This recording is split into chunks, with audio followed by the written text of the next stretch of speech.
Hello, Internet. The Morgan You Know podcast network presents Balls and Brew. Hello, ladies and gentlemen. Good evening. Welcome again to another live broadcast here from the Morgan You Know podcasting network. We are live on Facebook right now at 9:30ish on Thursday, our normal time.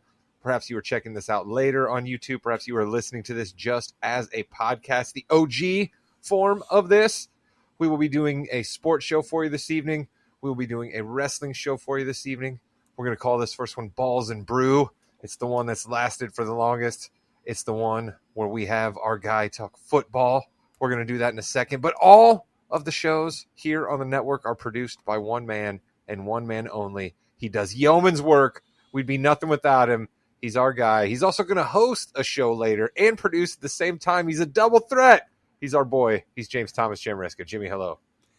Unfortunately, no real big news in any of the teams that we follow in basketball, football, even wrestling are our favorite wrestlers. So I don't know what we're going to talk about today. So please throw some comments in the chat. If you're watching live, we really appreciate all that on YouTube, on Twitch, on Facebook, all those good things. I forget about Twitch. Jimmy, see this again? While you're such a good producer, you jump in and you let the people know the different streams and the platforms that they can get a hold of us at. That is wonderful. Yes, the content gods have provided plenty of things for us to talk about, and one of those is how a team that we counted out maybe isn't out. They're sneaking back in. It's kind of like The Godfather. Just when we thought they were out, they pulled us back in. But I know one man who was never out. He told us at the beginning of the year the Dallas Cowboys were going to make the playoffs, and I'll be darned if the boys don't still have a chance. It's our guy, Chris King. Chris, hello. The Cowboys do still have a chance because we don't give up and tank like some of those other franchises out there. But I'm going to be a homer right now, Rod. You're giving me an opportunity, and I'm going to ask you a question. I'm going to put this to you. If your team is in a situation where they have to go to a tiebreaker, do you want that tiebreaker to be based off of something that you as a team can control, like point differential maybe, or something that you can't control, like the record of your opponents? Yeah, I don't like record of opponents very much for the simple fact of your opponents are determined by someone at the beginning of the year based upon a formula that has just been the way the NFL has traditionally done things, and that's just a complete random luck of the draw there. I don't really like that as much. But tiebreakers become difficult, right? Because there's so many ways that you can do them. There's ways that all of them can be boiled down to luck. A coin flip is just luck. So tiebreakers are difficult. I mean, you can give me 6 to 1, half dozen to the other, but I would tend to agree with you that schedule feels a little bit not really the way I'd hope it would get decided. Yeah, I agree with you. I would much rather have something in control of the teams on the field that they can control. You can't control what other teams are doing. Of course, I'm doing this because I wanted to see IU in the Big Ten championship game against Oregon. I am at a point now where I would much rather see us play Oregon to see if we really belong in the college football playoffs now, instead of then if we beat Oregon and then get a bye. I mean, that would be awesome and unbelievable, but I wanted to see that. I wanted to see us play for a Big Ten championship. That's what I really wanted. Did you really? We're going to get to our fourth member of the group here, and he'll probably weigh in on this and be the expert. But did you really? I mean, because I believe what I kind of feared may happen in the Ohio State game absolutely happened to your Hoosiers. So do you really want to see them take on another powerhouse, or do you want them kind of just to sneak in the back door just because it would be awesome to say that the Hoosiers got into the national championship tournament? Nope. As a IU fan, it's always been step 1, beat Purdue. Step 2, Big Ten championship. Step 3, national championship. Well, you're 0 for a Big Ten championship, and you still maybe have a chance at Big Ten national championship. So there we go. But you do continue to stress beat Purdue, and IU certainly did that. I'm not even entirely sure Purdue wanted to fire their football coach, but IU did beat them so soundly that they went ahead and did it.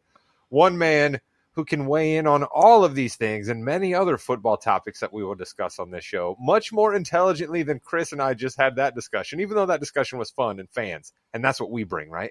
We get the expert and our handicapper, Josh Williams, and we get the fan and Chris and I, and we get Jimmy bringing it all together and putting the classy touch on it as the producer. That's what Balls and Brew is. That's what we need the handicapper for, though.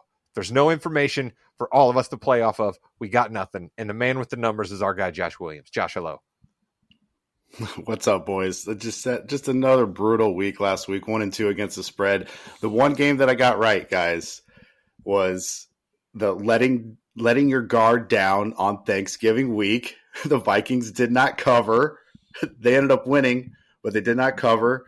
And I don't know if you guys noticed, but in the Sunday, the 1 o'clock window and the 4:30 window, so those like 10 early games, the home teams went 2-8 in those games. I think that's gonna be next year's angle for Thanksgiving, where everybody is just it's just a lack of urgency on Thanksgiving week. Is you let your guard down. Everybody, there's a whole bunch of activities. Wait a minute. No, I wasn't Jimmy, like, no, Jimmy, hold on. Jimmy, we are not going to let him wash over the record like this. Williams is trying to put a nice bow on what his take was. I believe his take was anti-family about Thanksgiving, wasn't it, Jimmy? Can you clear up for everybody what Williams' take was last week that he's trying to take credit for here? I believe he was anti-family last week, and he should have bet that way because it actually came out true. Families on Thanksgiving are nothing but trouble. Good job, Williams. Yeah, you're right, Williams. Again, I told everybody you had knowledge and you were right on it, but I don't like the ribbon you're trying to put on it. You came in staunch anti-family last week. Don't you try to paper over it now. Don't you put your own version down in the history books for the people to read, okay? I got to remember that next year for Thanksgiving. All right, so we got a couple of games we're going to go over this week as always, but Jimmy did mention it there. Our teams gave us some things to talk about, and let's start with that big one. Thanksgiving Day, Jimmy. Your Bears, they're doing it again. You and I have talked about this 2 weeks in a row where the Bears they're showing more effort than they deserve to. It looks like they're maybe going to upset the Lions, the mighty Lions. Caleb Williams is down in the red zone. The end zone's right there, Jimmy. It's within sighted. Yeah. To borrow a phrase from our guy Karrion Cross, tick-tock, tick-tock, tick-tock. It just kept running. Jimmy, what was going on there? It was the culmination of 4 or 5 weeks now? I don't even remember, of just how are the Bears going to lose this game. And it's why Eberflus needed to be fired. They apparently still didn't think that was a fireable offense until he did the press conference on Monday. But it was ridiculous. You know, you see 30 seconds. Okay, he gets sacked. They're out of field goal range. Call timeout. You can call the time.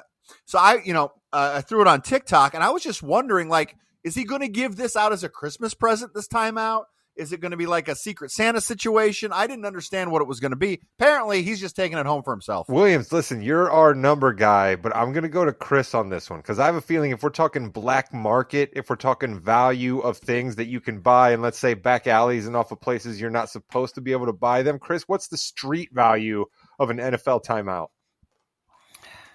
So that really does depend because now the NFL has gone a little bit more global, so that has affected the markets. If you are in Eastern Europe, I'm going to tell you those timeouts are worth quite a bit more than they would be in Texas. That's just how it goes. See, I knew our guy would have an answer. Shout out to our number one fan, Corey Nance. He is here with us on the live stream as always. Corey, I know you're a Bears fan. I know you got to have some thoughts about what went down with your guy, Eberflus. Throw him up there. Let Jimmy know. We'll get him on there. Williams, you know coaches in and out. Do you think it was well past time for the Bears to get rid of Eberflus? Do you think the Bears should have just laid the rest of the year out with him? Where do you come down on this? No, man, you can't bring him back after that fiasco. And he just kept on doubling down on those decisions. So he said that the play before the Hail Mary in Washington wasn't why they lost the game. It clearly was. So this guy had no clue. I mean, the Bears lost their last 3 games by a combined 7 points to 3 teams that are power ranked in the top 7 by multiple sharp groups. So that's clearly bad coaching there. I mean, the Bears have the talent to compete here, and I think they're going to compete for the rest of the year. They seem to like this new coach, Thomas Brown, who has gotten promoted two different times now in the last month. He definitely has. Chris, I'm going to come to you on this. Is the Bears' job attractive, like Williams was hinting at there, we've got a good roster of some young guys that have some talent. We have a quarterback, but like you and I know the Bears to be just like a joke of a franchise. Is this a job somebody wants? Yeah, you're right. So you guys were wrong when you guys said 4 or 5 weeks of this futility of whatever the Bears is. You guys have had futility and creative ways of losing games since Ditka was the coach of the Bears, all right? I think that's what you need. You guys need that type of a coach, that guy that can bring in a real military-like culture and a no-nonsense type culture. Maybe you need a coach that doesn't want to smile or talk to the media ever. Maybe a guy that just interviewed for the North Carolina job. So, like, go out there and get you Bill Belichick so the Cowboys don't. Bill Belichick, so the Cowboys don't. Jimmy. So the Cowboys don't. There you go. That was that. Chris, of course, makes it around. Chris, we'll get to your Cowboys here in just a second. Jimmy Jam, I wondered this the other day because I don't think Chris is wrong in that a certain kind of personality works in Chicago. So Vrabel strikes me as the kind of guy that might work with the Bears fan base. So would you be up for a Vrabel coach, but then, you know, some high-powered offensive coordinator? You know what I mean? Like, would that work for you? I think we need an offensive coach. I really do. I'm sorry. I love Vrabel. I think that would be good. But if the Bears do great next year, then that OC is gone and we got to do it again. How about having a Bears quarterback have the same system for a couple years in a row? You know, I mean, TB right now, which is what they call the interim coach, Thomas Brown, he seems to be a little no nonsense, which is good. We'll see what happens there. He's got 5 games to prove it. I don't think there's anybody else at all that could even come close to his offensive ingenuity. I can't even say it. Ben Johnson is someone also that we'd like to see, but we don't know what Ben Johnson's going to do. So we need to have offense, Rod. Need to have offense. All right, Williams, I know you're a huge Ben Johnson fan, but I'm going to go to you on this. Is the Bears' job the job he wants to take?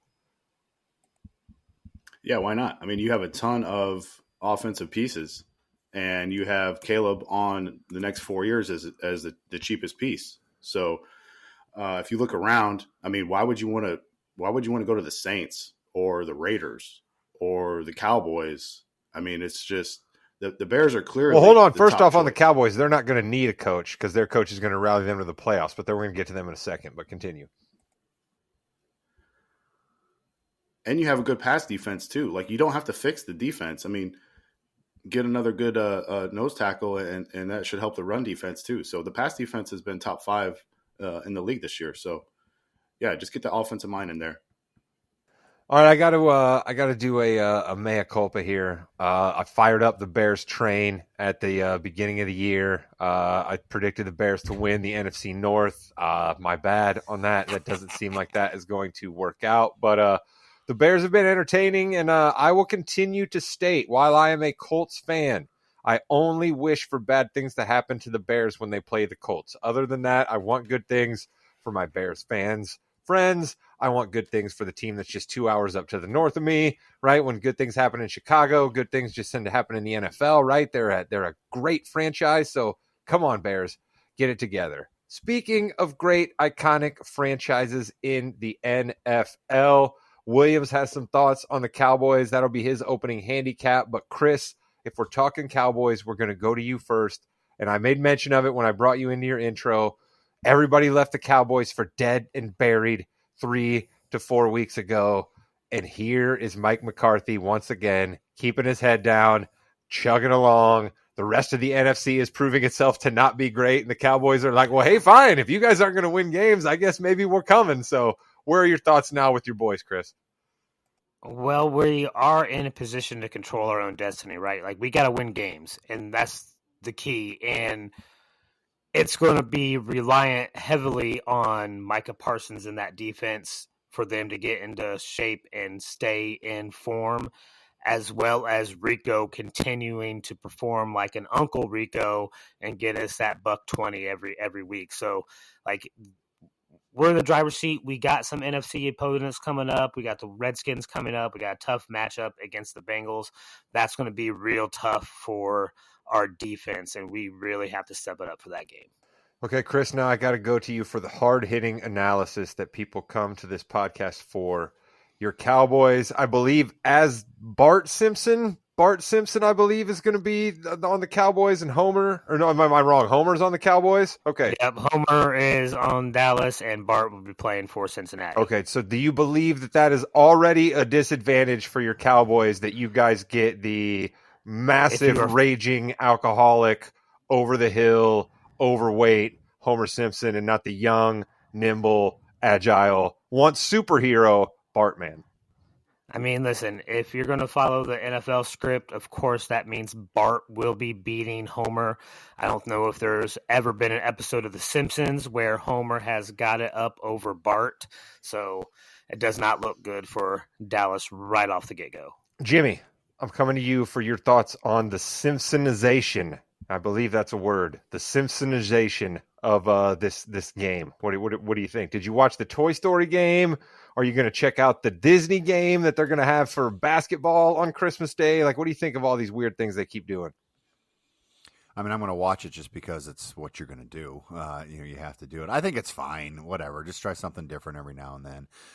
You don't want to get too crazy, though. Let's do football first. Like, how are they going to have Bart on the field, though? Because he's not real. So are they just going to, like, not have someone on there and just pretend? Well, isn't it going to be kind of like that Toy Story deal where, like, everybody's going to be superimposed? So, like, you can just have Bart be in place of, like, the quarterback, right? Yeah. Isn't it probably just going to be that? Williams. That's how I would assume. I would think so. I would think so. Williams, was your handicap in any way, shape, or form affected by the Simpsonization of this game? And then you tell us your breakdown of this first one. Cowboys versus Chris's Bengals, another game where he's torn. I love that they're doing this. I don't know what to expect. Like you guys have questions. I have questions also. So, I'm going to go with Dallas plus 5.5. Minus 108 on FanDuel. That may be surprising, but let's see here. Since he has lost 4 games this year where they've scored 33 points in that game, and that's basically the gist of this handicap. I don't care if it's Cooper Rush or not. By the way, Cooper Rush beat this team 2 years ago when Burrow was healthy in week 2. So I can't count on a team that is this undisciplined as the Bengals team is to cover 5.5 points on the road. And you can blame DC, Lou Anarumo if you want. I tend to blame the cheap organization that is the Bengals. Let us not forget that they let their 2 above-average safeties walk in free agency. They let their big nose tackle DJ Reader go. They didn't sign Joe Mixon, and we can look into the future for next year when they won't re-sign T. Higgins. Even if they get up early in this game, the way Zach Taylor coaches, he gets super conservative on early downs with little pre-snap motion and play action, putting all the pressure on Burrow to bail him out once again on third downs. And let's not forget, if you missed the offseason preview of the AFC North, I mentioned that the Bengals received an F- in nutrition, Rod, in a world where everyone gets above average draft grades. I mean, no one gets worse than a D+. The Bengals got an F-. I still cannot believe that. What are they doing down there, Rod? Are they serving Jimmy's Thanksgiving Taco Bar and Sloppy Joe at the team facilities? You can't be serious. You can't be serious. I mean, I think the Cowboys are serving brisket, Rod. I think they're going to serve brisket this Monday night. Listen, give me the Cowboys plus 5.5. I mean, or I guess you could do like you could do some sort of a roasted pig, right, in honor of Spider Pig there with the Simpsons game going off. You know what I mean? We could everybody's make sure they're going to be tapping back some Duffs. We could be serving up some tobacco, maybe, right? Get everybody a little wild and crazy in the game, right? Serve some tobacco up to everybody. What other Simpsons things could we do there, Chris? Is Mo or Barney going to be calling plays? Lobster, also good. Lobster, Clampy. He was a staple and a favorite meal of Homer's. Jimmy, will Mo or Chief Wiggins? Wiggum. That'd be good. Chief Wiggum. Come on, Williams. Jimmy, are Mo and Barney? It's not Andrew Wiggins, Chief Wiggum, not different sport. Are Mo or Barney calling plays? That's what I want to know. That's what I want to know. Oh, it's got to be Barney. Are you kidding me? How about Barney and Manning? Barney on the Manning cast. How about that? Just go in there and have them all together. Get that analysis there. Put him in a quarter zip. I'm all about it. Have him sit down in front of an easel with Peyton Manning himself. Did you say Peyton or Peyton? Peyton. It's Peyton. It's Peyton. Peyton. All right, Chris, there we go. Your Cowboys. Listen, I'm excited for your Cowboys to try to make the playoffs, Chris. All right. I love nothing more than the Cooper Rush story. I hope someday they can make a Disney movie about the Cooper Rush story, right? Starring Tony Danza's grandson. I'm not sure if Tony Danza's grandson wants to act, but I just kind of feel like he should be in a Disney movie made about Cooper Rush's life. So let's go. Williams, picture Cowboys. Does that make you feel better or worse about the outcome this week? Doesn't make me feel any different at all because one thing I do know is Cincinnati is great at scoring points and losing one-score games, so that spread is nice. I don't know if Williams believes Dallas will win this game necessarily, but that spread is nice to him, so I think Dallas is going to win. Jimmy, I'm going to go to you for some clarification, as I often do here. Williams kind of snuck in a big Lou.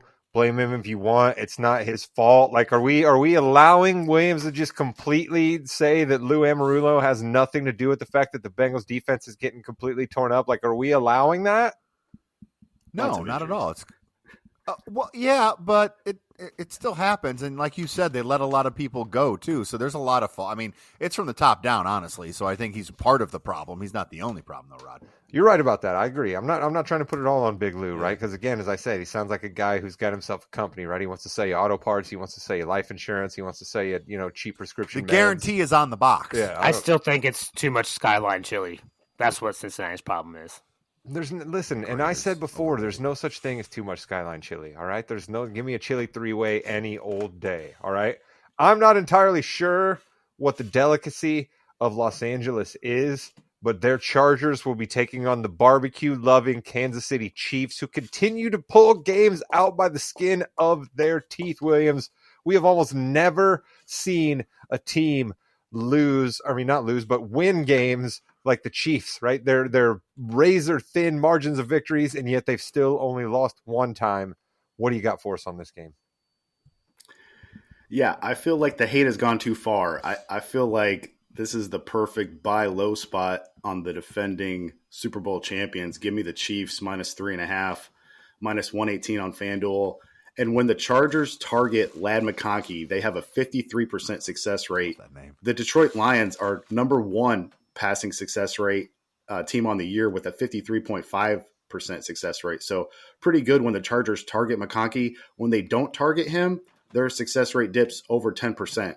So he's really good versus man, which the Chiefs play at a top 5 rate.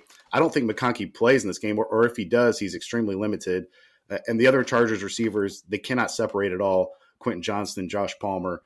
And the Chiefs getting DJ Humphries at left tackle is a huge upgrade here over the backup turnstiles that have had out there the last couple of weeks. The Chiefs have stopped the run this year. The Chargers haven't been able to run it, and now they won't have J.K. Dobbins. And on the other side of the ball, the Chargers gave up 5 sacks to a Falcons team last week who has a ton of trouble creating pressure all year. Now you bring in what the Chiefs' strength has been this year, in my opinion, Chris Jones in that D-line. If the Falcons can get 5 sacks, I mean, what's KC going to do? And like I said, this feels like a massive buy low spot for KC.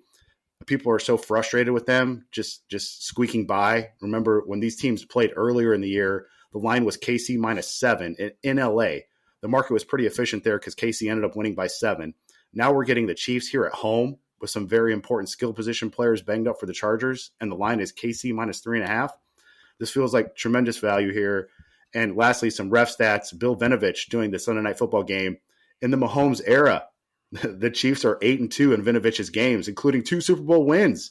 So the Chiefs love this guy. Chiefs coming off extended rest here also.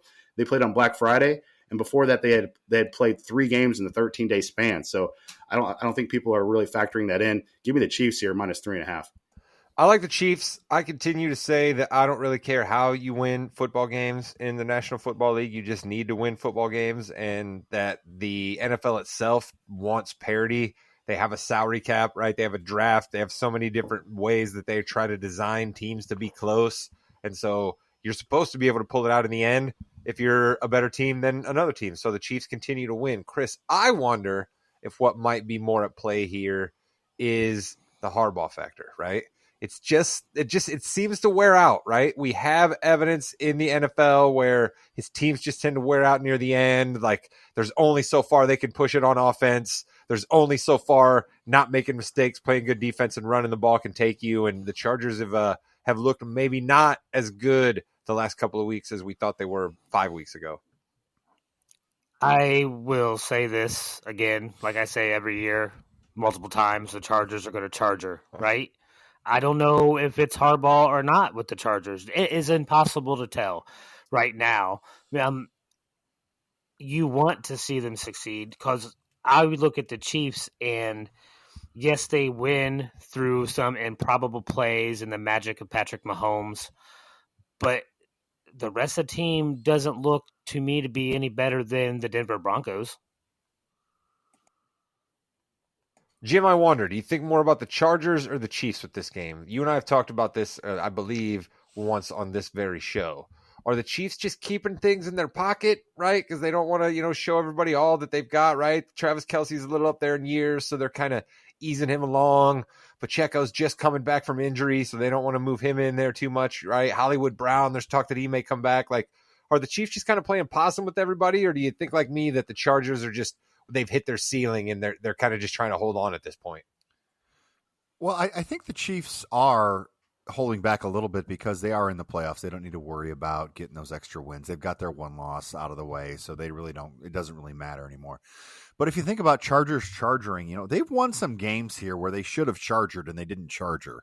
So I think that is something that we do need to look into here. I still think the Chiefs win this, but the Chargers have won some close games and some games they should typically win. They've won, and in the past, they've lost those games. Yeah, they usually don't charge her out, though, till the playoffs. We saw that with Jacksonville a few years ago, Well, remember? I know, but the Chargers have done that a lot, though. I mean, they've lost a lot of close games, a lot of fluky things, even not in the playoffs, though. Well, I just, Williams, they lost J.K. Dobbins, right? They didn't have a whole lot of weapons on the receiving core anyway. They're putting an awful lot on Justin Herbert, right? And sure, Harbaugh can scheme some things up, and sure, that offensive line's opening some holes a little bit. Gus Edwards still chugging along out there, but I don't know that this Chargers team can score enough points is what has me worried.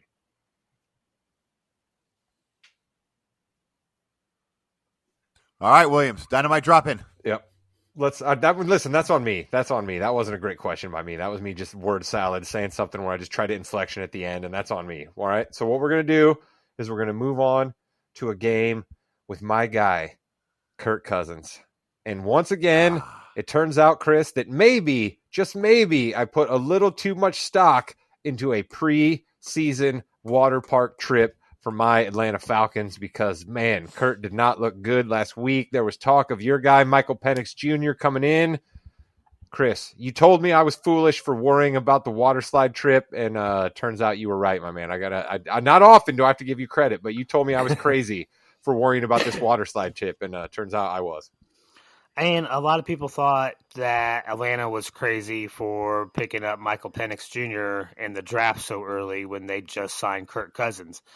I mean, maybe they saw that and wanted to hedge their bets. I thought that was a pretty smart move because they could do this in case they came there because they can still win their division, all right? They're still in that driver's seat.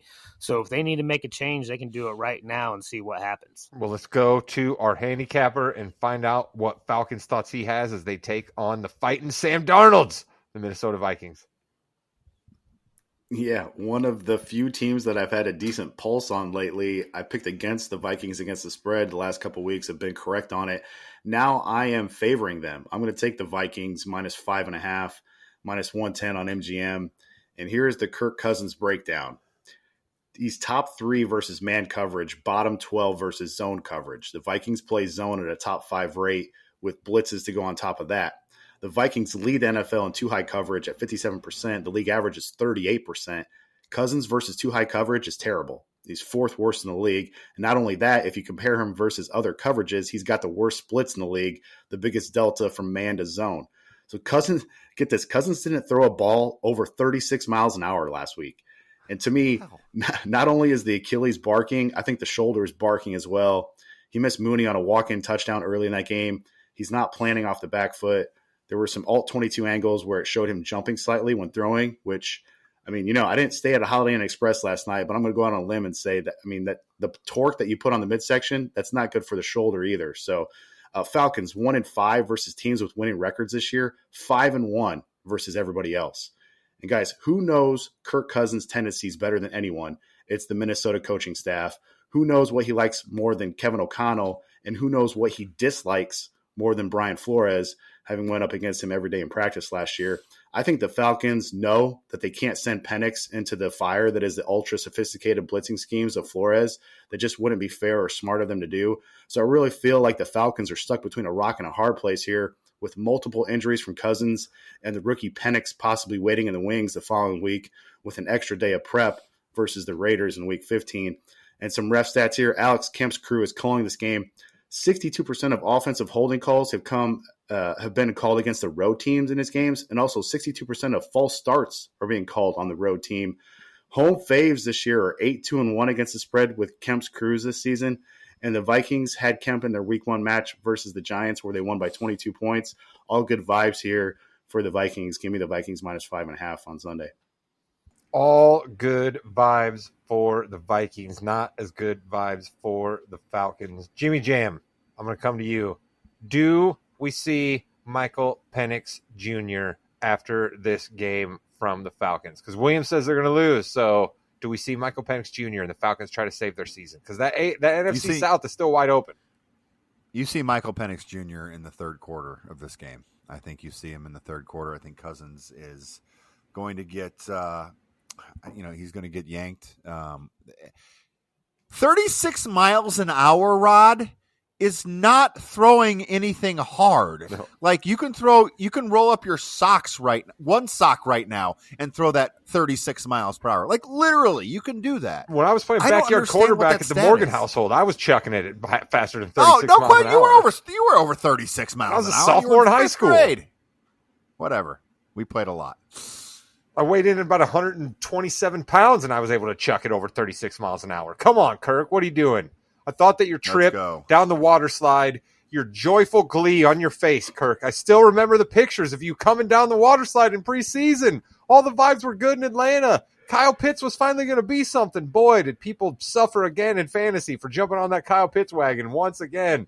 Drake London, he was going to be something. Bijan, it was going to be a thing in Atlanta. I picked you first in the wins draft, Falcons. All right? I've waited all year. To put this rant on you guys. And now I'm doing it. All right? I'm doing it. I thought that the water trip meant the water trip. The water park trip meant something.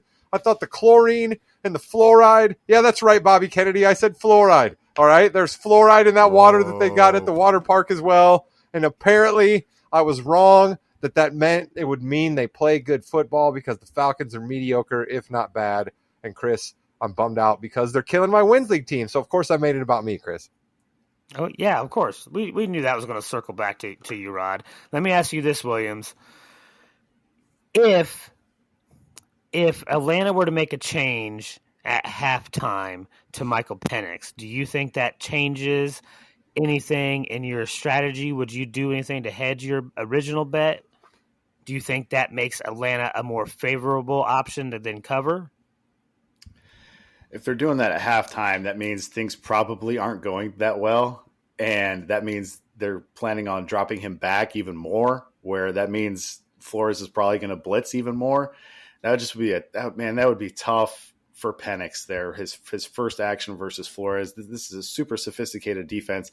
And that's not just me saying that. That's 3 or 4 different quarterbacks have went Brock Purdy has went up to Brian Flores after the game where Minnesota upset San Fran earlier this year, went up to him and said, man, I can't figure out your defense. He's just basically just praising him right there. So to put Penix in that fire would be I don't know. That would be a tough ask for Penix. All right, I want to do something real quick here on the way out. All right, let's update the playoff picture here a little bit, okay? I think we all right here on this podcast, and I'll look at your gentlemen's faces here, can agree. Chiefs, Bills, Steelers, Ravens, Texans. All absolutely in the playoffs, no questions asked in the AFC, right? Like we don't have any questions about all of those teams in the playoffs. I wouldn't say 100% on the Texans. Really? You think the Colts could still beat them for the division? I would say like 98%, but not 100%. This team is not playing well. But listen, I'm not counting my Colts out. I just was sort of counting them out for the division. I was still giving the Texans the divion there because I think they beat us twice this year, right? Haven't they already beat us twice? Yeah.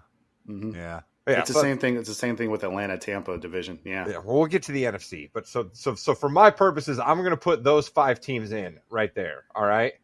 Williams, who do you like for the other 2 playoff slots in the AFC right now? Broncos, Colts, Dolphins. I'd say those are about the only 3 teams that are fighting for them. No.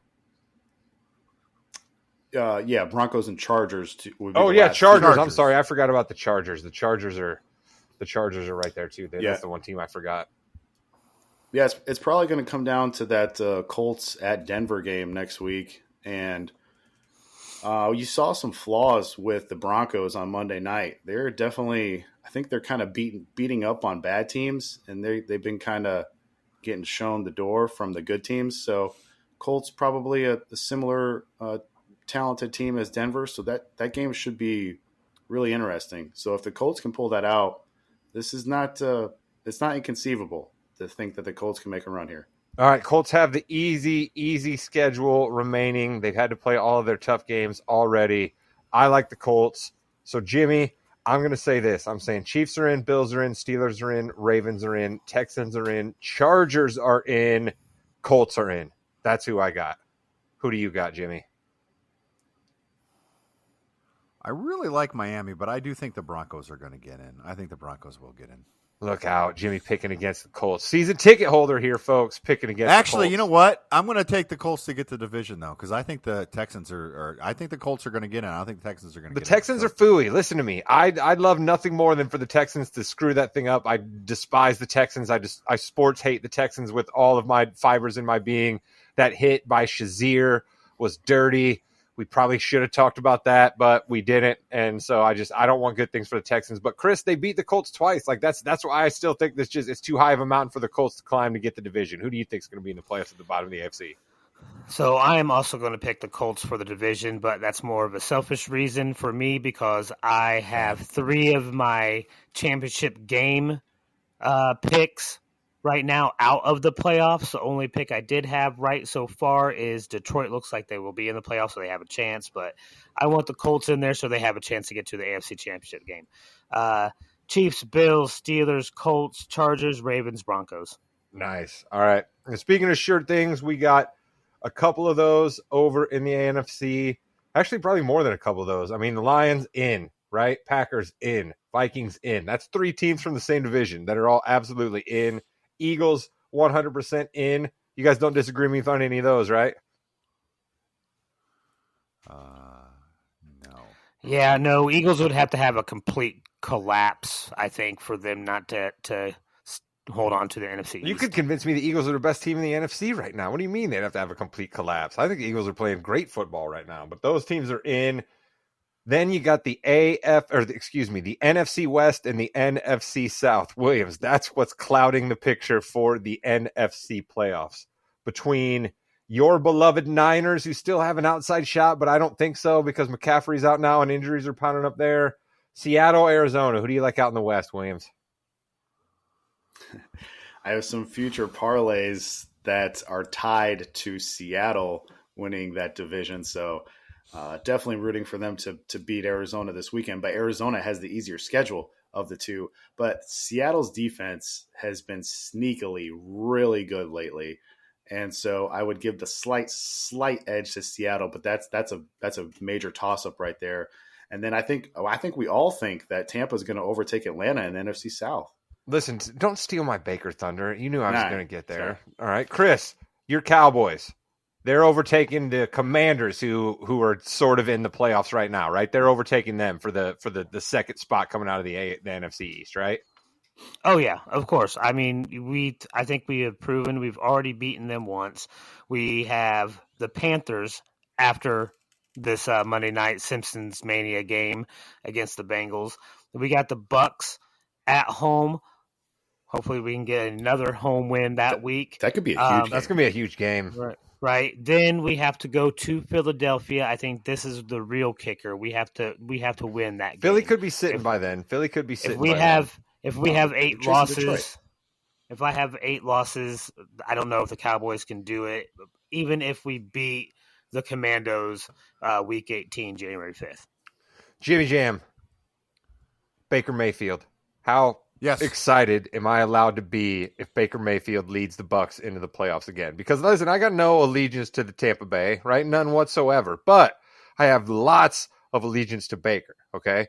I am not against A-Rich whatsoever. I'm not against Shane Steichen whatsoever. But Jimmy, I do think back to the time that Baker was just like a a nomad blowing in the wind, and almost any NFL team could have had him. And I wanted the Colts to bring him in. People laughed at me. Baker, I love my guy. What do you see happening in the NFC South? So you jumped off this train that you made from the Bears a while ago. So you can just jump right onto this Baker train. You've been like you said, you've had a lot of stock in Baker for years. You need to pump the Bucs. You need to pump Baker Mayfield. I think they're going to make it to the playoffs. He's just doing so good right now. If that defense can hold up, they got everything. Let's go Baker. And by everything, I mean they'll lose in the first round, but let's go to the playoffs, Baker. Let's go. Hey, playoffs is all that counts. We will be keeping track of it as we round towards them here in the NFL. Williams, thank you so much for helping us break down week 14. Do you have any final parting football nuggets for the people before we switch to basketball? I got to update the wins league here. Here we go. I got 62 wins. I'm in first. Rod, you are in second with 51 wins. Jimmy, third, 46 wins. And Chris, bringing up the rear, he had 3 wins last week, 36 wins. 36? Chris, you don't even I think there needs to be a recount. Wow. I think there should be a recount. But Chris, this is your week to gain ground because you don't have anybody on a bye. Jimmy has 3 teams on a bye, so you can try to gain some ground on Jimmy here. Speaking of buys, NFL, man, you guys what the hell? You guys expanding the season is killing fantasy. I mean, you were killing fantasy. This is an all-important final week of the fantasy year, and we got serious teams on bye. Jaden Daniels on bye. Nico Collins on bye. What's going on? Lamar. Oh, goodness gracious. I can't stand fantasy football. Honestly, nothing angers me more than fantasy football, and I sign up to do it every stinking year. Oh, Jimmy, let's talk about something that doesn't anger me, the NBA.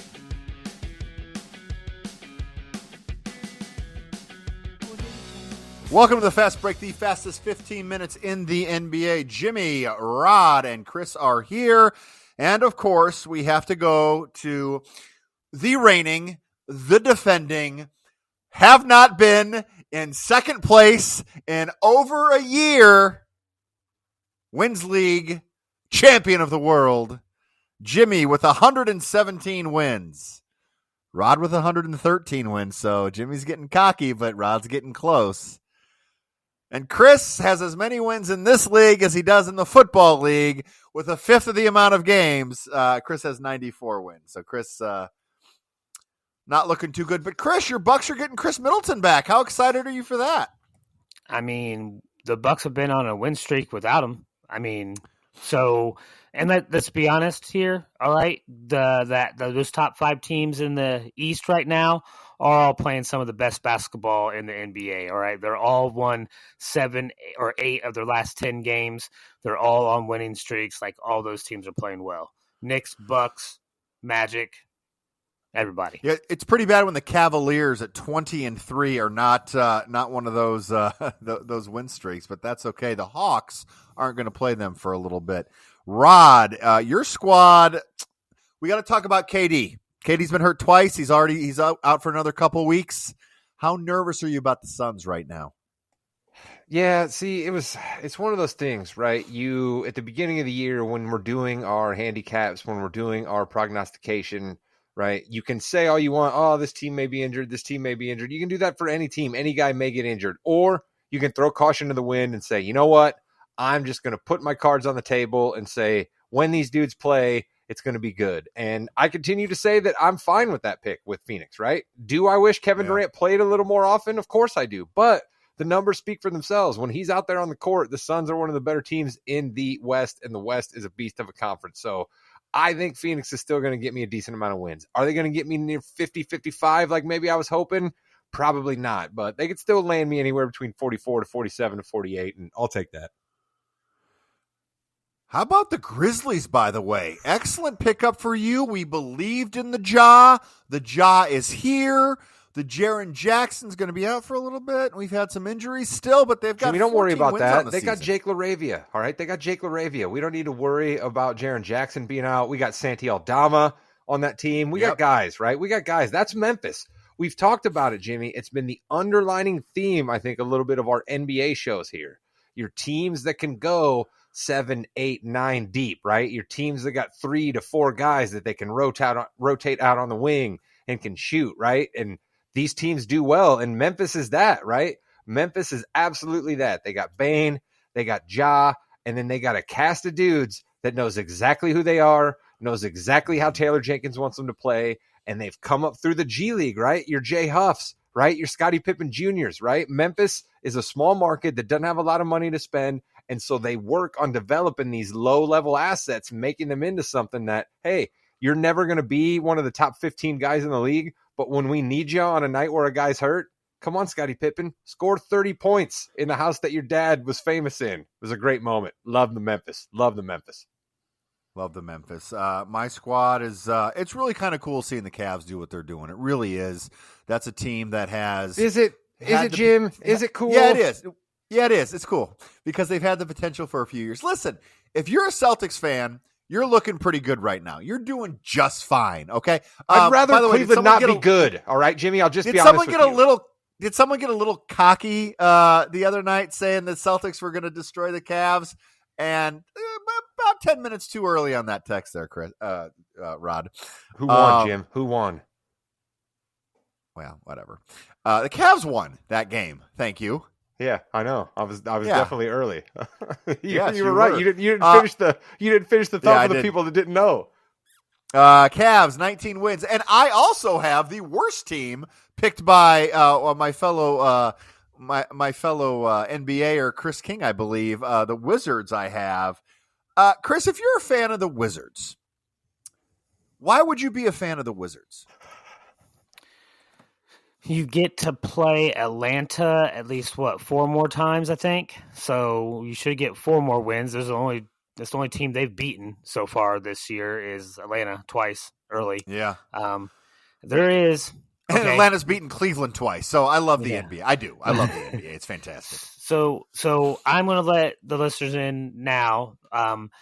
I know I haven't brought up the Wizards for the gesture yet. I am working on building something special for this squad. It's a little bit historic what they've accomplished so far, and court gesture just doesn't quite cut it for them. So that's a little tease for something upcoming here in maybe around the holiday or New Year's time. I do like that you say historic, Chris, because sneaky here in a few more games, we're going to start talking about them being right near Pistons level futility, right? And the Pistons set the record just last year, and the Wizards are like, hey, hold my beer. We might break that literally the next year before the All-Star break. Speaking of futility, wait a minute. Uh-oh. Rod is angry. It's the Rod Nation of the week.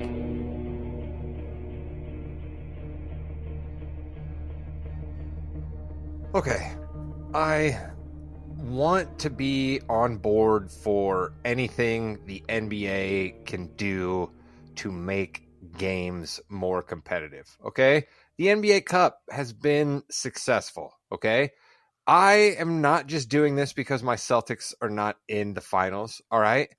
Point differential. We got to come up with another way. It's entirely too confusing, okay? If you want people to buy into a tournament, they need to be able to follow along with the tournament. And the opening weeks of the NBA Cup is a complete, well, this team's point differential is this, and if this team loses by this many, or if this team happens to win but wins by this many, it's nobody can keep track of any of it. And so you lost the ability to have people really locking in on those final night matchups, Jimmy, right? Because what's the best part of regular playoffs? The last couple weeks of the regular season, we know who's fighting, what games mean the most. If this game happens, this ultimately comes from it. We don't have that in the NBA Cup, okay? I get that we can't be playing tiebreaker games and extending the season anymore, but Chris talked about it in our football show, tiebreaker coming down to things out of the other team's control. Sure, point differential, I guess, is a little bit in their control, but I do not like it. I wish there was some other way we could determine the 8 participants in the knockout round other than point differential, because you see weird things like in the Celtics. I can't remember who they were playing in their final cup game. They were already winning. A second and a half remained on the clock. Joe Mazzulla called a timeout and got a 3-pointer from my guy Sam Hauser, just for no apparent reason. Now, you can say, hey, that's kind of cool. But you know what else might have happened in that second and a half? Somebody could have gotten hurt, and there's no reason for that. There's just no reason for that. So I think point differential, I got to be the Rod Nation this week, Jim. Up on the Emirates Cup, but point differential, don't like it. I've always been someone who doesn't like running the scores up and things like that. I really hate that. Really, really hate that. Why would you do that? But you have to in this And case, it's also real quick, Jim, sorry to interrupt, but along your line there to bolster it, right? The Pelicans, they played the Mavericks with that complete lineup of guys who they signed off the street or came up out of the G League. The Mavericks beat them by like 41. That set them up for the second round of the knockout stage, no matter what happened almost in the rest of the games. How is that on anybody else who lost out to the Mavericks on point differential? Chris, you're an old man. Do you like this kind of thing or no? I'm pretty sure it wasn't but a few weeks ago. Rod was like, we didn't care about that game in the NBA Cup. We got bigger. We got our sights set on something bigger than the NBA Cup. We're not worried about the NBA Cup. Now he's here upset that the Celtics didn't advance because of a tiebreaker when a couple weeks ago he didn't care about the Cup.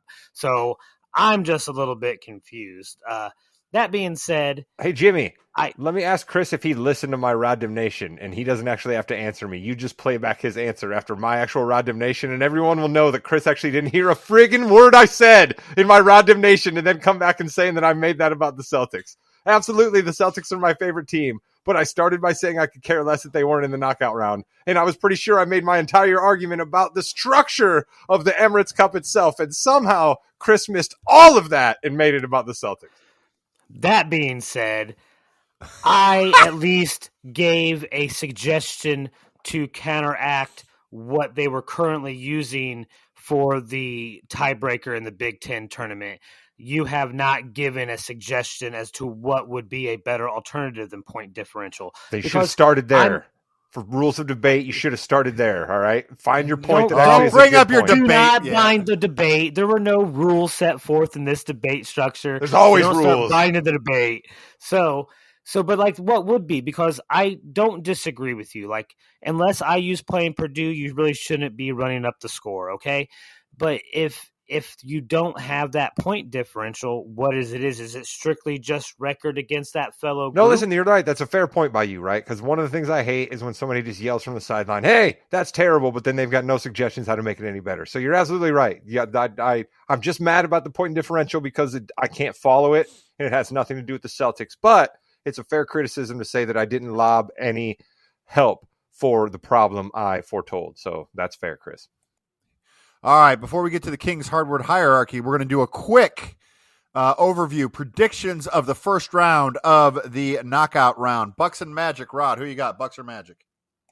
I can't pick against Giannis right now. He's on an absolute friggin' tear, and Chris said it right there. If the Bucks keep climbing up the East standings, right, and Milwaukee ends the year as the number 2 team in the East, the number 3 team in the East, Giannis is going to have as much claim to the MVP as a few other folks. So I'm not going against the Bucks right now. He seems like a man possessed. Speaking of MVPs, I can't go against my boy Franz. Franz is amazing. He is coming up. He's like the third best player in the NBA right now, the way he's playing. So I'm going Magic. Chris, who you got? There are 2 teams that I would not want to play if I was anybody in this NBA Cup, and that is the Bucks and the Knicks. Those 2 teams are playing about as good as anybody right now, so I'm with Rod. I wouldn't go against the Bucks in this one. As good as Orlando's playing and that defense is, I don't know if anybody can stop Giannis. I wonder if Trae Young is realizing there is a way for him to play that makes the Hawks very good and still getting what he needs. I don't think so. I've got the Knicks over the Hawks. Rod.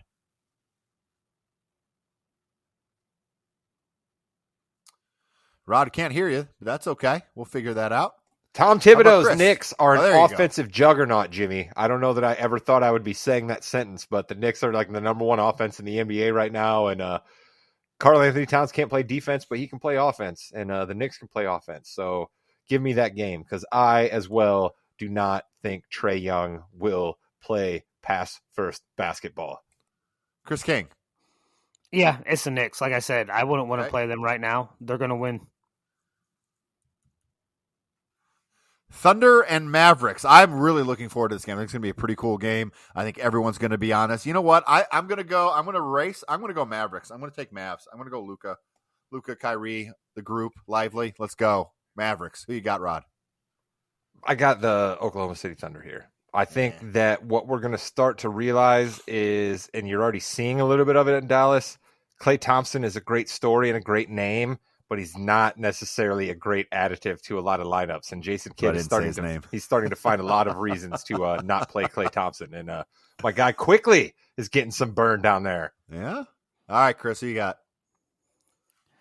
I think I got to go with OKC. I mean, as much as I do enjoy rooting for the Mavericks, I love Luka.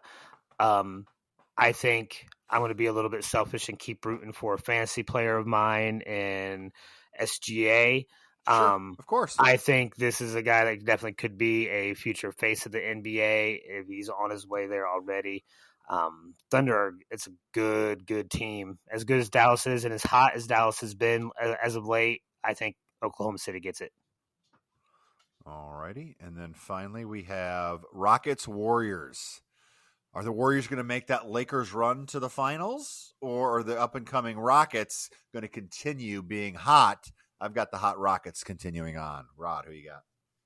I got the Warriors, because I think what you're going to actually see here is the Rockets are going to have a whole bunch of dudes who are going to kind of be trying to put themselves on spotlight here. You guys are Pacer fans. We remember last year, Tyrese Halliburton really kind of launched himself into superstardom a little bit, right? We started seeing billboards with Halliburton all over Vegas. We started seeing commercials with Halliburton. They were sitting down with interviews with him. He started getting a couple of national campaigns. He ended up on the Olympic team. So I think you're going to see a whole lot of Rockets saying to themselves, hey, man, let me try to show out in Vegas here a little bit. And I think that that's a recipe for disaster for the Rockets. So give me the Warriors, who are playing team basketball. Quick question, Rod. What if it turns out not to be one of the players for the Rockets, but the coach? What if the coach ends up getting that spotlight from Houston? Does that change your decision at all? Well, the coach, when he gets himself spotlight, has shown that he does things in his personal life that get him in trouble, and he's going to be in Vegas, a place where a lot of personal things might get you in trouble. So I see what you're going at there, Chris, but we don't like to traffic in rumors here on the podcast, so none of this Ime Udoka stuff has ever been 100% verified in the press, so we will just make allusions to it. But I think what you see in Ime, here's what I'll say about Ime. This is an actual basketball point here, Jim. Ime is an actual good coach for young players that you wouldn't think is. Young players actually want to be told straight up, right? They don't want a whole lot of BS. They don't actually need their handheld.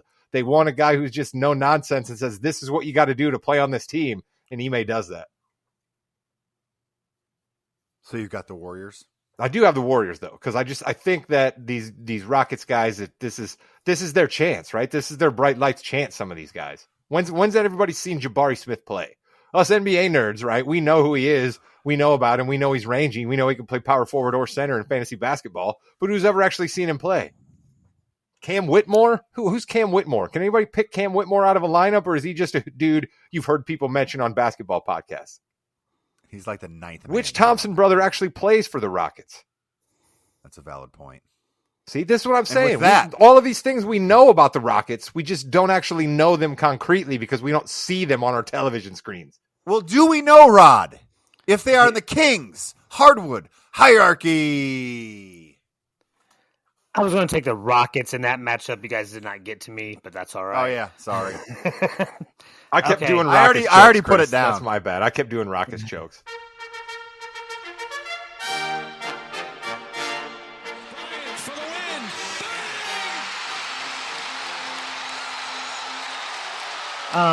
Yeah, it's Cleveland. All right. They're still the king. Boston's still the queen. And I alluded to how good these top teams in the East have been as of late. And part of me just wants to make all five of these teams the top of the hierarchy. All right. I mean, I kind of do. All of them deserve credit. Like, Boston is still a juggernaut. And I don't think it's a big deal with whatever Brown decided to do after that monstrous posterizing dunk. It doesn't bother me. NBA, you need fans. finding guys for getting excited isn't the way to do that. But yeah, Knicks, Bucks, Magic, Boston, and Cleveland. They're playing the best basketball right now. So wait, well, that's your thing, whatever. Yeah, no, there's 5. So the I don't Cavs care. are There's 5. The Cavs are the king, the Celtics are the queen, and they have 3 children. Yep. The Bucks, the Magic, and the Knicks. Can I tell you guys something that I do feel regret about? Can I tell you guys something I feel an awful lot of regret about? At the beginning of the year, I heard you could get Peyton Pritchard at plus 1,600 for 6th man of the year. And I really, honestly, and I'm not even kidding here, thought about throwing some ducats down on that because I knew that he was going to be getting some burn off of that Celtics bench.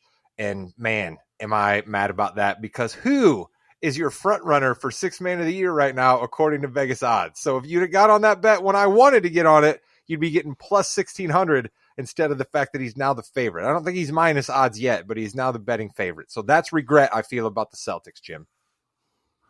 Chris, a lot of teams feel regret, but our Jester must feel the most regret. Who you got? Yeah, and they are embarrassed, all right? And that would be the Lakers. All right, Whoa. That was an embarrassing loss to Miami. That's 40. I'm pretty sure Redick even said the exact same thing, that it was embarrassing. So, yeah, I'm sorry. You're supposed to be a championship caliber team. That's not getting blown out by 40 by Miami. Are we gonna? Sorry. Are we gonna mention it? So we're gonna talk about this game, and we're not gonna mention it. Go ahead, Rod. Mention it. Bronny James was out. We're gonna hold the Lakers to a standard of when they don't have all their guys on the bench ready to play. Bronny James was out in this game. He was listed on the injury report ahead of that game as being out. Chris, are we gonna sit here and say that the Lakers were expected to win that?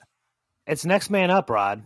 You have to play through injuries. Every NBA team has to go through this. Listen, I'm not entirely sure how many NBA teams would be able to overcome their 56th pick in the draft not suiting up for them. All right, I don't know how many teams would be able to overcome that. So I think it's kind of unfair that you took a shot at the Lakers there. Hey, I call it like I see it, Rod. It's my hierarchy. Are we, Jimmy? While he said that real quick on the way out, Jimmy. Yeah. Are we worried about LeBron James? Are we just like at that cliff that we always talk about, like he's just there? No, he's doing what he's not playing defense. And the thing is, if he's guarding the 4th option, the guys guarding the 3rd, 2nd, and 1st option are still worse than him at defense, even if he's playing at 25%. So that's the issue that they're in right now. That's a good point. And that has been Balls and Brew and the Fast Break on the More You Know Podcast Network. Coming up, we've got WWE Survivor Series, Raw, all that good stuff on the Yeah We Know Podcast. Goodbye, Internet. Welcome to what the? Oh, I forgot. Now I got to put the thing on it. I'm going to leave it in. We're doing it live, Chris. Leave it live. I take my rightful place at the head of the table. Believe that.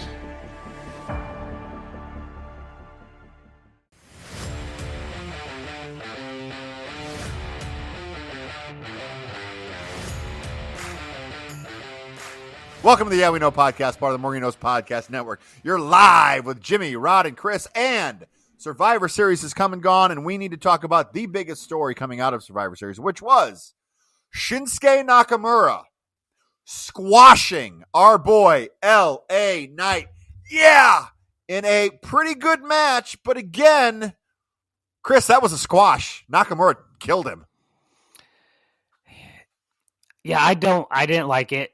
And it was a squash. I'm hoping that our boy can pull himself together tomorrow night and actually get back and get a little bit of revenge on Shinsuke. I think LA is going to have to get a little bit ruthless for this type of matchup. I think maybe this is an eye opener to the type of real challenges you're going to get when you are a U.S. men's title holder.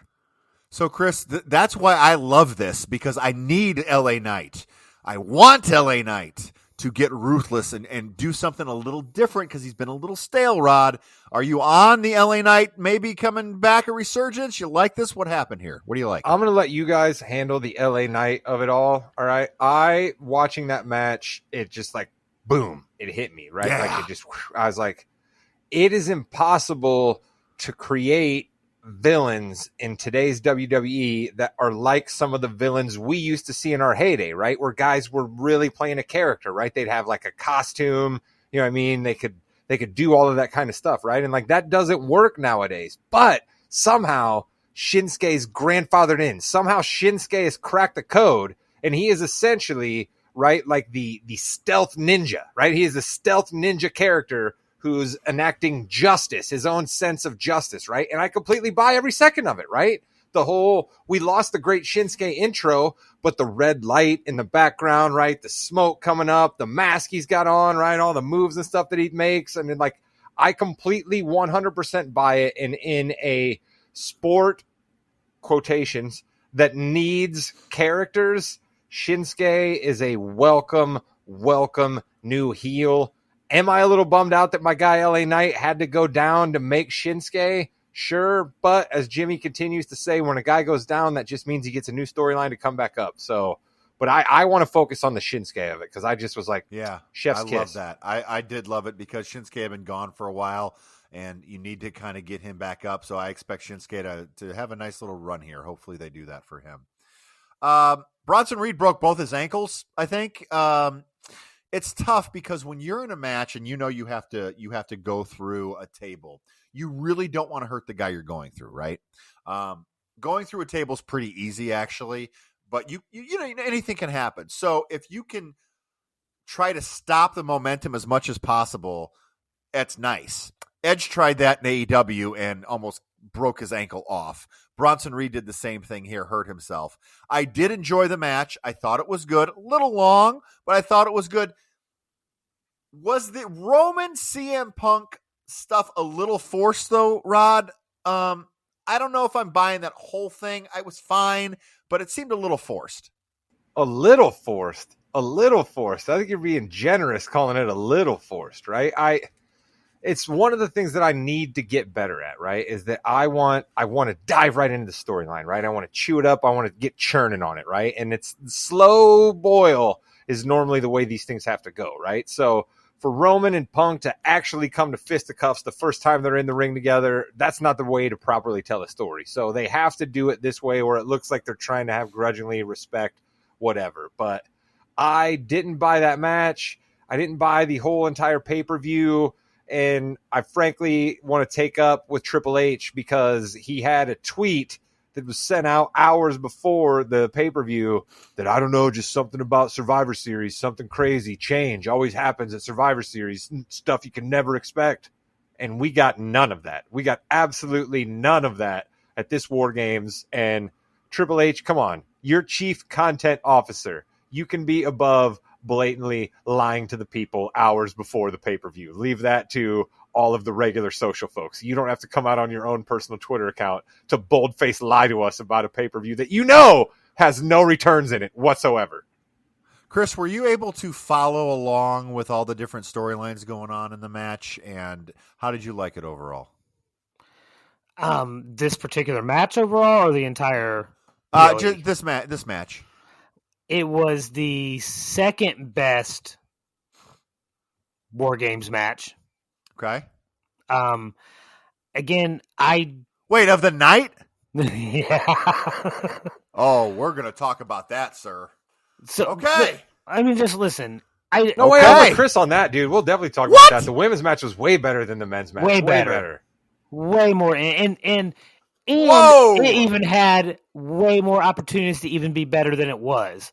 But that being said, how about the chair shots that Nia Jax is doing on people? How about that? How about having screw the men's match. This is ridiculous. How about having Nia Jax be the first person in who's going to be in there, and the first, 20 minutes of the 29 minutes was really slow, filled with a lot of things that could have been better.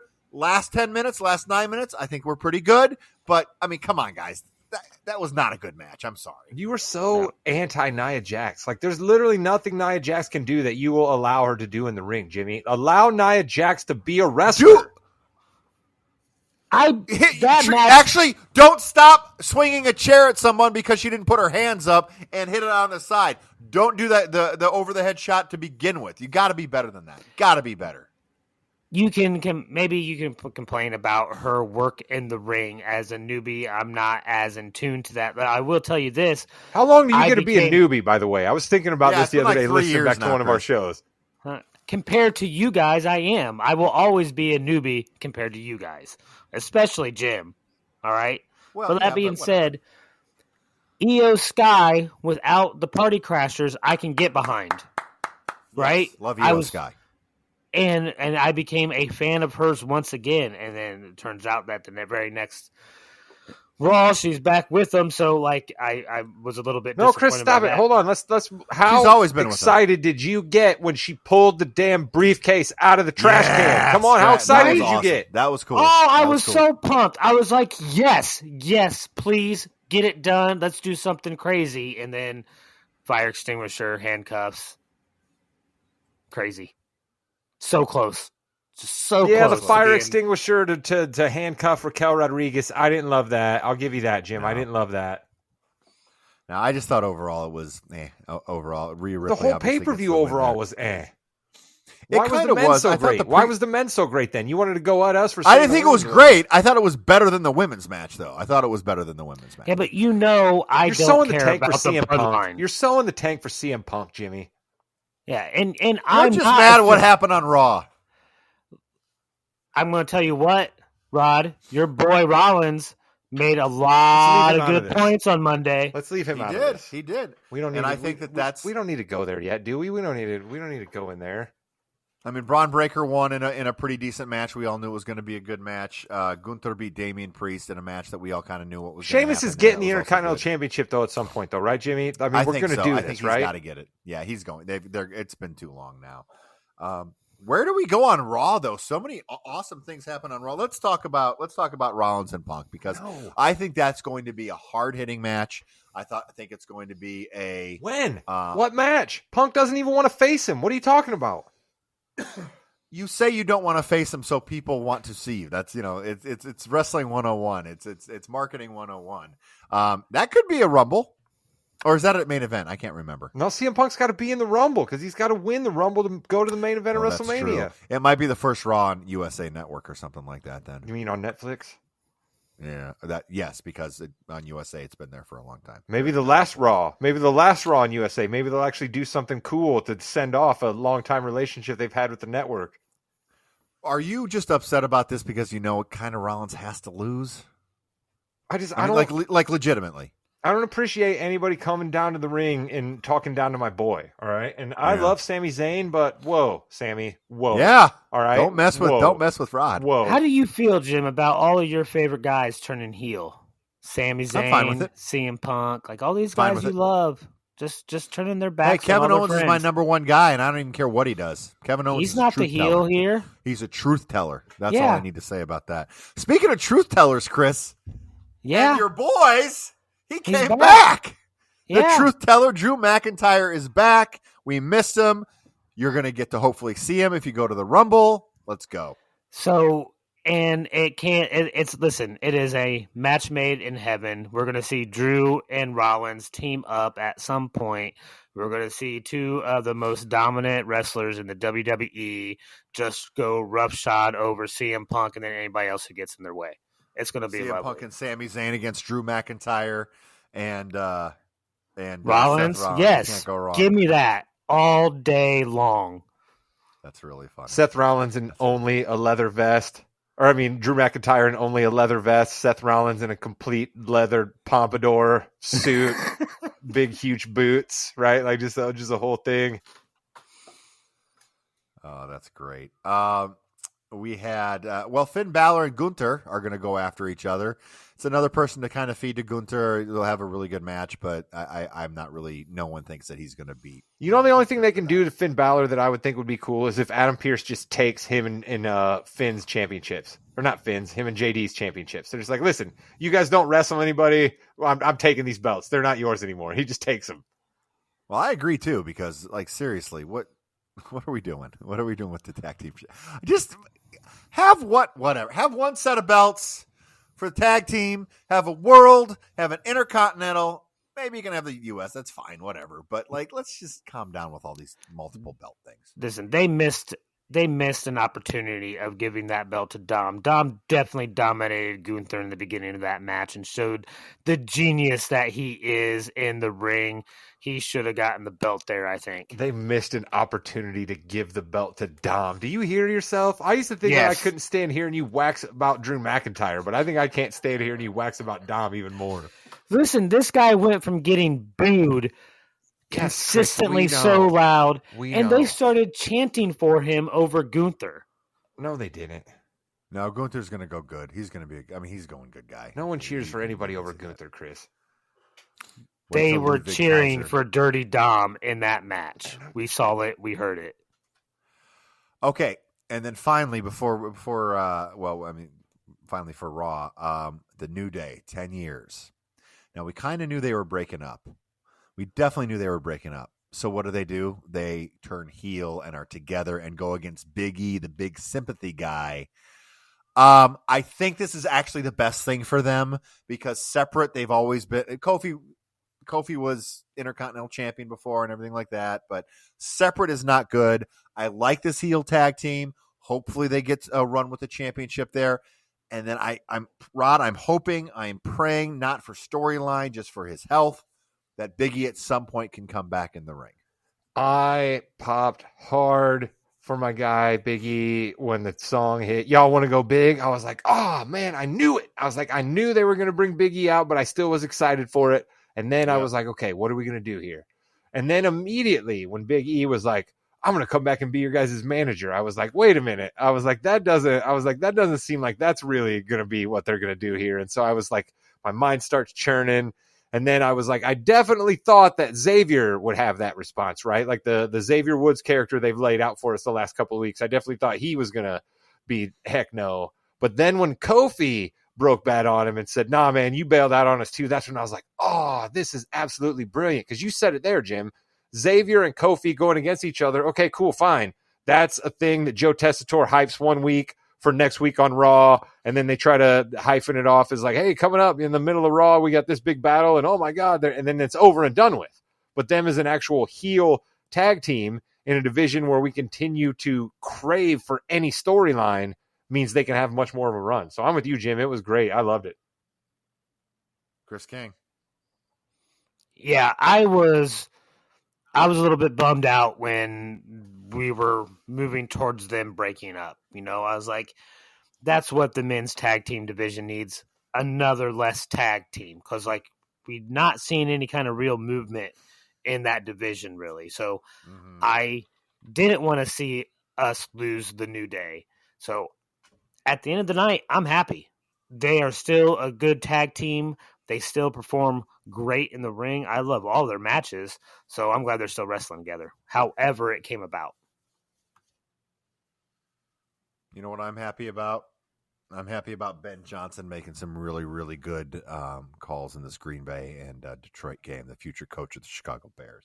That's what I'm happy about. Before we go, anything you want to hit, Rod? Karrion Kross, my guy, I see you. A absolutely fabulous 90-second backstage promo.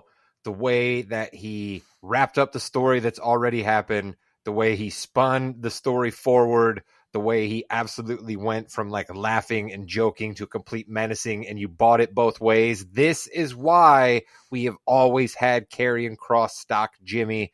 The Wyatt Six, they spent a lot of time mythologizing them.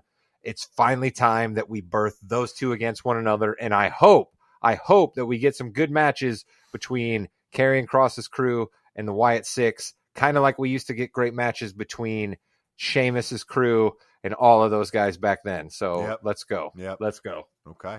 Chris King. I am looking forward to a few things.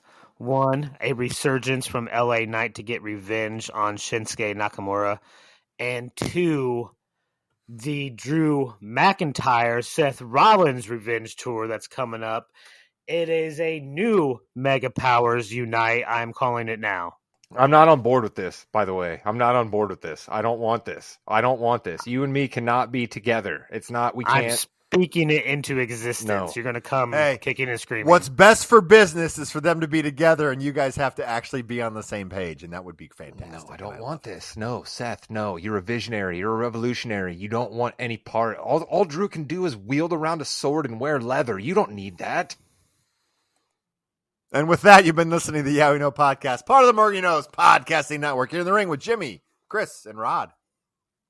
Everyone needs a warrior by their side, Rod. Goodbye, net. Yeah.